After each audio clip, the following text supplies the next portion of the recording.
अस्सलाम वालेकुम दोस्तों, मैं ਤੁਹਾਡਾ ਭਰਾ ਮੀਆਂ ਮੁਹੰਮਦ ਅਫਜ਼ਲ ਬੱਟੂ ਤੇ ਤੁਸੀਂ ਵੇਖਦੇ ਪਏ ਹੋ ਡਿਜੀਟਲ ਕਿਸਾਨ ਕਿਸਾਨ ਵੀਰ ਭਰਾ ਬੈਕ ਸਾਈਡ ਤੇ ਜਨਾਬ ਮੱਡ ਪੰਪ ਹੈ ਤੇ ਖਾਦਮ ਭਾਈ ਜਨਾਬ ਪਾਈਪ ਲਗਾਉਂਦੇ ਪਏ ਨੇ ਤੇ ਕਿਸਾਨ ਵੀਰ ਭਰਾਵਾਂ ਵਾਸਤੇ ਜਨਾਬ ਸਪੈਸ਼ਲ ਤੋਹਫਾ ਹੈਗਾ ਇਹਦੇ ਬਾਰੇ ਮਾਲੂਮਾਤ ਤੁਹਾਨੂੰ ਦੇਣਾ ਤੇ ਨਾਲ ਹੀ ਇਸ ਦਾ ਪ੍ਰੈਸ਼ਰ ਵਿਖਾਣਾ। ਤੇ ਦੋਸਤੋ ਅਲ ਕਰਮ ਕੰਪਨੀ ਦਾ ਮੱਡ ਪੰਪ ਹੈ ਜੀ, ਚੈੱਕ ਕਰੋ, ਰੱਖੋ ਜੀ ਇਸ ਨੂੰ। ਜਿਨ੍ਹਾਂ ਦੋਸਤਾਂ ਦੀ ਜ਼ਮੀਨਾਂ ਨੀਵੀਆਂ ਹੈਗੀਆਂ ਨੇ ਉੱਥੇ ਪਾਣੀ ਰੁਕ ਜਾਂਦਾ ਹੈ ਤੇ ਉਹ ਕਹਿੰਦੇ ਨੇ ਵੀ ਪਾਣੀ ਜਿਹੜਾ ਹੈ ਨਾ ਸਾਡੀ ਫਸਲ ਖਰਾਬ ਕਰਦਾ ਹੈ ਤੇ ਉਸ ਪਾਣੀ ਨੂੰ ਕੱਢਣ ਵਾਸਤੇ ਕੀ ਹੱਲ ਹੈ। ਤੇ ਮੇਰਾ ਖਿਆਲ ਹੈ ਵੀ ਆ ਬਹੁਤ ਹੀ ਕਮਾਲ ਦਾ ਹੱਲ ਹੈ।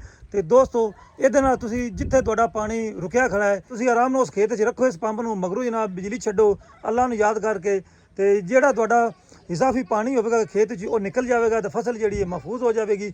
ਉਸ ਤੋਂ ਇਲਾਵਾ ਅਗਰ ਤੁਸੀਂ ਦੁੱਧ ਦੀ ਟੈਂਕੀ ਭਰਨੀ ਹੈ ਉਹਦੇ ਵਾਸਤੇ ਵੀ ਇਹ ਕਮਾਲ ਦਾ ਹੈਗਾ ਜੇ। ਅਗਰ ਤੁਸੀਂ ਪਾਣੀ ਦੀ ਟੈਂਕੀ ਭਰਨੀ ਹੈਗੀ ਹੈ ਉਹ ਵੀ ਤੁਸੀਂ ਇਹਦੇ ਨਾਲ ਭਰ ਸਕਦੇ ਹੋ। ਇਹ ਚੈੱਕ ਕਰੋ, ਖਾਸ ਕਰਕੇ ਜਿਹੜੀ ਤੁਸੀਂ ਤਰਕੋ ਵਾਸਤੇ ਇਸਤੇਮਾਲ ਕਰਦੇ ਹੋ। ਇਹ ਸਾਹਮਣੇ ਖਾਦਮ ਭਾਈ ਲਿਜਾ ਰਹੇ ਨੇ, ਇਹਨੂੰ ਚਲਾਉਣਾ ਹੈ ਤੇ ਫਿਰ ਜਨਾਬ ਤੁਹਾਨੂੰ ਪ੍ਰੈਸ਼ਰ ਵਿਖਾਵਾਂਗੇ। ਅਕਸਰ ਜਨਾਬ ਜਦੋਂ ਬਾਰਿਸ਼ਾਂ ਆ ਜਾਂਦੀਆਂ ਨੇ, ਕੋਈ ਕਿੱਲਾ ਨੀਵਾਂ ਹੁੰਦਾ ਹੈ ਜਾਂ ਦੂਸਰਾ ਪਾਣੀ ਵੱਧ ਲੱਗ ਜਾਂਦਾ ਹੈ ਤਾਂ ਫਸਲ ਖਰਾਬ ਹੁੰਦੀ ਹੈ, ਉਹਦੇ ਵਾਸਤੇ ਇਹ ਮੱਡ ਪੰਪ ਜਿਹੜਾ ਹਰ ਸਾਈਜ਼ ਵਿੱਚ ਦਸਤਿਆਬ ਹੈ। ਇਸ ਤੋਂ ਇਲਾਵਾ ਅਗਰ ਕਿਸਾਨ ਵੀਰ ਬਾਰਿਸ਼ਾਂ ਆ ਜਾਂਦੀਆਂ ਨੇ ਤੇ ਤੁਹਾਡੀ ਜਨਾਬ ਕੋਈ ਬੇਸਮੈਂਟ ਹੈਗੀ ਹੈ ਉਹ ਪਾਣੀ ਨਾਲ ਭਰੀ ਜਾਂਦੀ ਹੈ ਜਾਂ ਕਿਸੇ ਵੀ ਵਜ੍ਹਾ ਤੋਂ, ਤੇ ਤੁਸੀਂ ਜਨਾਬ ਇਸ ਪੰਪ ਦੇ ਜ਼ਰੀਏ ਬੇਸਮੈਂਟ ਦਾ ਪਾਣੀ ਬਾਹਰ ਕੱਢ ਸਕਦੇ ਹੋ। ਆਓ ਇਸ ਨੂੰ ਚਲਾ ਕੇ ਵੇਖਨੇ ਆ। ਲੈ ਵੀ ਦੋਸਤੋ ਚੱਲ ਪਿਆ ਜੇ ਤੇ ਇਹ ਪਾਣੀ ਆਉਂਦਾ ਪਿਆ ਜੇ, ਇਹ ਚੈੱਕ ਕਰੋ, ਇਹ ਵੇਖ ਲਓ ਸਪੀਡਾਂ ਜੀ, ਇਹ ਚੈੱਕ ਕਰੋ ਜੀ, ਵੈਰੀ ਗੁੱਡ ਜੀ, ਕੀ ਬਾਤ ਹੈ। ਇਹ ਚੈੱਕ ਕਰੋ ਜੀ, ਚੱਲ ਫੜ ਲੈ, ਚੈੱਕ ਕਰੋ ਜੀ ਦੋਸਤੋ, ਵੈਲ ਡਨ ਜੀ।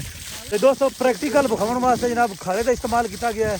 ਖਾਲੇ 'ਚ ਪਾਣੀ ਪਾਇਆ ਤੇ ਇਹ ਜਨਾਬ ਆਪਾਂ ਹੁਣ ਚਲਾ ਦਿੱਤਾ। ਖਾਦਮ ਭਾਈ ਜਿਹੜਾ ਨੇ ਸਭ ਬਣਾਈ ਖੜੇ ਨੇ ਇਹਨੂੰ, ਇਹ ਚੈੱਕ ਕਰੋ, ਬਹੁਤ ਜ਼ਬਰਦਸਤੀ ਪਰਫਾਰਮੈਂਸ ਹੈ, ਕਮਾਲ ਦਾ ਪ੍ਰੈਸ਼ਰ। ਇਹ ਤੇ ਕਾਬੂ ਤੇ ਇਹ ਸਭ ਨੂੰ ਸਿੱਧਾ ਸਾਹਮਣੇ ਤੇ ਰੋਕ ਤੇ ਸਿਖਾਦਾ ਮੈਂ। ਤੇ ਮੀਆਂ ਸਾਹਿਬ ਆ ਦੱਸਿਆ ਜੇ ਜ਼ਰਾ ਜੀ, ਮੀਆਂ ਸਾਹਿਬ ਅਲ ਕਰਮ ਕੰਪਨੀ ਦਾ ਜਿਹੜਾ ਮੱਡ ਪੰਪ ਹੈ ਇਹਦੇ ਬਾਰੇ ਕੁਝ ਦੱਸੋ। ਇਹ ਜਨਾਬ 1 HP ਦਾ ਪੰਪ ਹੈਗਾ, ਖਾਲੇ ਵਿੱਚ ਆਪਾਂ ਰੱਖਿਆ ਹੈ ਤੇ ਇਹ ਚੈੱਕ ਕਰੋ ਜੀ, ਤਕਰੀਬਨ ਇਹ ਪੌਣੇ 2 ਇੰਚ ਦਾ ਜੀ ਪਾਈਪ ਹੈਗਾ ਜਿਹੜਾ ਕਿ ਆਪਣਾ ਕੱਪੜੇ ਵਾਲਾ। ਪਾਣੀ ਦਾ ਪ੍ਰੈਸ਼ਰ ਵੇਖ ਲਓ। ਤੇ ਮੈਂ ਦੱਸਦਾ ਚੱਲਾਂ ਕਿ ਅਗਰ ਤੁਹਾਡੇ ਘਰ ਵਿੱਚ ਬੇਸਮੈਂਟ ਹੈ ਜਿੱਥੇ ਤੁਹਾਨੂੰ ਖਤਰਾ ਹੈ ਪਾਣੀ ਪੈਣ ਦਾ, ਉਸ ਤੋਂ ਇਲਾਵਾ ਜੀ ਕੋਈ ਨੀਵੀਂ ਜ਼ਮੀਨ ਹੈਗੀ ਹੈ, ਬਾਰਿਸ਼ਾਂ ਵਿੱਚ ਅਕਸਰ ਪਾਣੀ ਜਿਹੜਾ ਜੀ ਖਲੋ ਜਾਂਦਾ ਹੈ, ਸੁਸਾਇਟੀਆਂ ਵਿੱਚ ਅਕਸਰ ਹੁੰਦਾ ਹੈ, ਹਾਊਸਿੰਗ ਸੁਸਾਇਟੀਆਂ ਵਿੱਚ ਕਿਸੇ ਜਗ੍ਹਾ ਤੇ ਨੀਵੀਂ ਥਾਂ ਅਗਰ ਹੋਵੇ ਤੇ ਪਾਣੀ ਖਲੋ ਜਾਂਦਾ ਹੈ, ਉੱਥੇ ਜੀ ਮੱਡ ਪੰਪ ਬਿਹਤਰੀਨ ਹੈ। ਤੁਸੀਂ ਸਿਰਫ ਜਨਾਬ ਪੰਪ ਉੱਤੇ ਰੱਖਣਾ ਹੈ, ਬਟਨ ਛੱਡਣਾ ਹੈ, ਇਹ ਜੀ ਸਾਰਾ ਆਦਾ ਕੰਮ ਕਰੇਗਾ। ਤੇ ਬਾਅਦ ਇਹਦਾ ਸਿਸਟਮ ਆਟੋ ਹੈਗਾ, ਤੁਸੀਂ ਅਗਰ ਵੇਖੋ ਉਹਦੇ ਉੱਪਰ ਜਿਹੜਾ ਸੁੱਚ ਲੱਗਿਆ ਹੋਇਆ ਹੈ, ਜਦੋਂ ਪਾਣੀ ਖਤਮ ਹੋ ਜਾਵੇਗਾ ਆਟੋਮੈਟਿਕਲੀ ਬੰਦ ਹੋ ਜਾਵੇਗਾ, ਜਦੋਂ ਪਾਣੀ ਭਰੇਗਾ ਆਟੋਮੈਟਿਕਲੀ ਚੱਲ ਜਾਵੇਗਾ। ਤੁਸੀਂ ਇੱਕ ਜਗ੍ਹਾ ਤੇ ਫਿਕਸ ਵੀ ਕਰ ਸਕਦੇ ਹੋ। ਅੱਛਾ ਮੀਆਂ ਸਾਹਿਬ ਇਹ 1 ਹਾਰਸ ਪਾਵਰ ਦਾ ਹੈ, ਇਸ ਤੋਂ ਬੜੇ ਵੀ ਹੈਗੇ ਨੇ, ਇਸ ਤੋਂ ਵੱਡੇ ਵੀ ਹੈਗੇ ਨੇ, ਲੇਕਿਨ ਇਹ ਆਪਾਂ 1 HP ਦਾ ਮੰਗਵਾਇਆ ਹੈਗਾ ਕਿਉਂਕਿ ਆਪਣੀ ਜਿੰਨੀ ਜ਼ਰੂਰਤ ਹੈਗੀ ਸੀ। ਅਲ ਕਰਮ ਪੰਪਸ ਵਾਲਿਆਂ ਕੋਲ ਸਬਮਰਸੀਬਲ BLDC ਦੂਸਰੇ ਜਿਹੜੇ ਛੋਟੇ 12 ਵੋਲਟ DC ਪੰਪ ਜਿਹੜੇ ਹੈਗੇ ਨੇ ਉਹ ਵੀ ਹੈਗੇ ਨੇ। ਉਸ ਤੋਂ ਇਲਾਵਾ ਮੈਂ ਕਹਿੰਦਾ ਜੀ ਅਲ ਕਰਮ ਪੰਪਸ ਦੀ ਜਿਹੜੀ ਸਭ ਤੋਂ ਵੱਡੀ ਖੂਬੀ ਹੈ ਕਿ ਉਹਨਾਂ ਦੇ ਜਿੰਨੇ ਵੀ ਪੰਪ ਨੇ એનર્ਜੀ ਸੇਵਿੰਗ ਹੈਗੇ ਨੇ ਤੇ ਮੁxtਲਿਫ।